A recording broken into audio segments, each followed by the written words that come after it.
With the yellow ribbon on the plane's door, the returning prisoners of war ended a 21-hour flight home.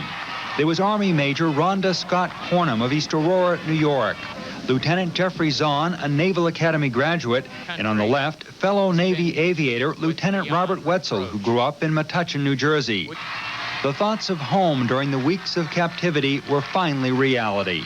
Someday, and I say someday, not Sunday, someday finally came, and we're glad to be home. The official words of welcome were short. Thanks for a job well done. When you faced fear in battle, you faced it with friends at your side.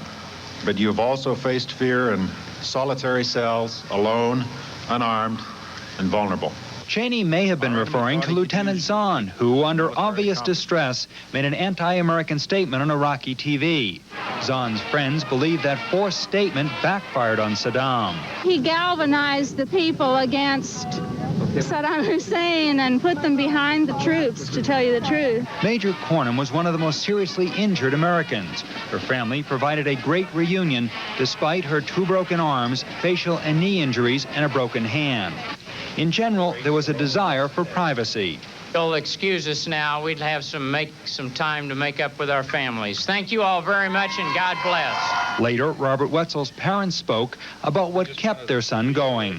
He kept himself mentally alive and well by thinking about his friends, his home in Metuchen. On the first day of the war, a Navy A-6 intruder carrying Wetzel and Zahn headed towards Iraq. They were shot down and spent weeks in captivity. Zahn's father believes they'll pull through. Our children are home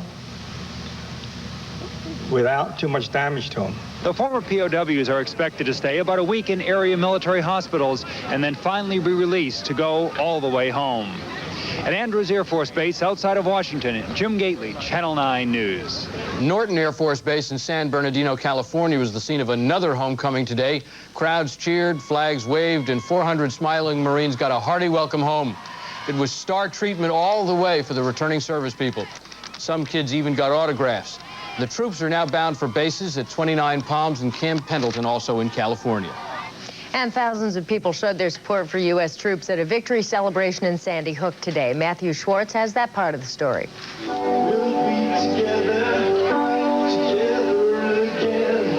Strangers held hands. Hundreds held flags. Some wore them. Others painted them on or put them on their pets. Patriotism was the theme of this Desert Storm victory celebration in Sandy Hook. This was an outpouring of emotion, of tears and cheers. Cheers for military leaders. General Powell, General Schwarzkopf. And their returning soldiers. Sergeant Linda Pierce. What do you miss most about the U.S.? I hate to say it, but fast food, definitely. I came back, as I say, about 2.5 weeks ago, and I was involved in setting up the reception for the 513th out of Fort Monmouth on Friday night. Living through them, watching their eyes, and watching all the townspeople and all these people come together is one of the best thrills that I've ever had in 30 years of military life. For soldiers who lost their lives, a moment of silence.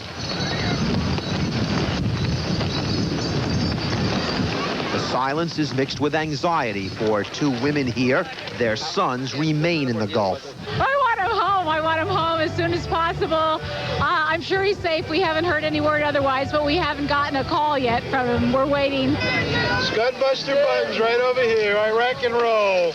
Profits from concessions and all donations will go to soldiers' families and 2 local hospitals. The celebration's organizers had expected about 100,000 people, and while 3,000 or so showed up, they weren't disappointed. As one organizer said, it's not the quantity of the feeling here that matters, it's the quality. From sea to shining sea.